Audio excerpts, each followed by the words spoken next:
नीतीश कुमार जी से नीतिगत विरोध था, है, संभवतः वो विरोध आगे भी रहेगा।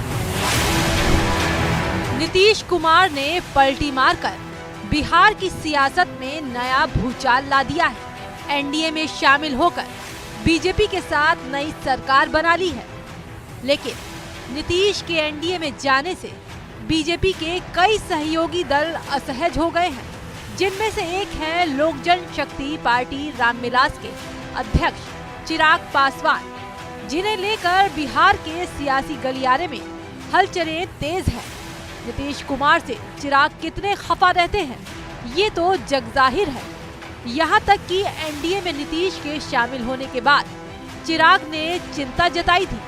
नीतीश कुमार जी से नीतिगत विरोध था, है, संभवतः अगर इस तरीके से ही अगर उन्हीं की ही नीतियों पे काम चला तो संभवतः वो विरोध आगे भी रहेगा। मैंने हमेशा माना है कि उनकी नीतियों ने बिहार का विकास नहीं किया। ऐसे में नई सरकार जो एनडीए की वहां पे बनी है, उस सरकार में अगर भारतीय जनता पार्टी के विजन को लोक जनशक्ति पार्टी रामविलास के बिहार फर्स्ट बिहारी फर्स्ट के विजन को जोड़ा जाता है और हम लोग सही मायनों में बिहार को उस विकास की राह पर लेकर चलते हैं जिससे बिहार अभी तक अछूता रहा है, तो यकीनन ये हम लोग के लिए एक सफल निर्णय होगा। नीतीश की नीतियां ही नहीं, लोकसभा चुनाव भी बड़ा मुद्दा है, जिसका सीधा कनेक्शन बिहार में सीटों के बंटवारे को लेकर भी होना है।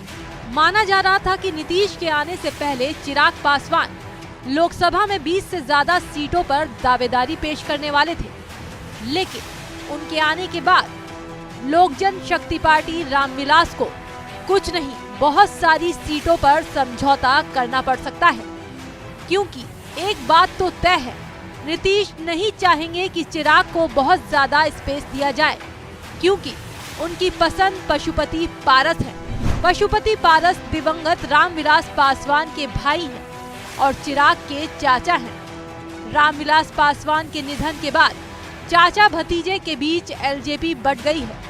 कहा जाता है कि एलजेपी के 2 धड़ों में बंटवारे के पीछे नीतीश का ही दिमाग था।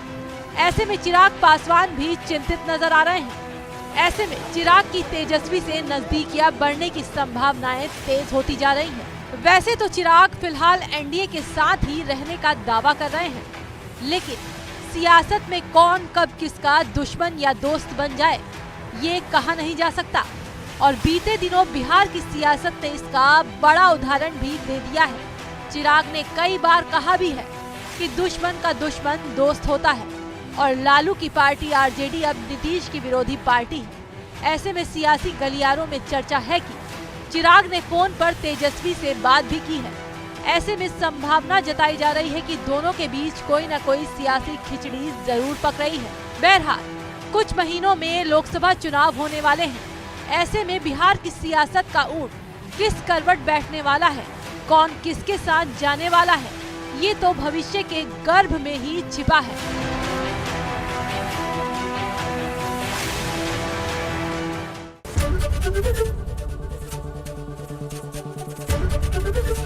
एबीपी गंगा, खबर आपकी, जुबान आपकी।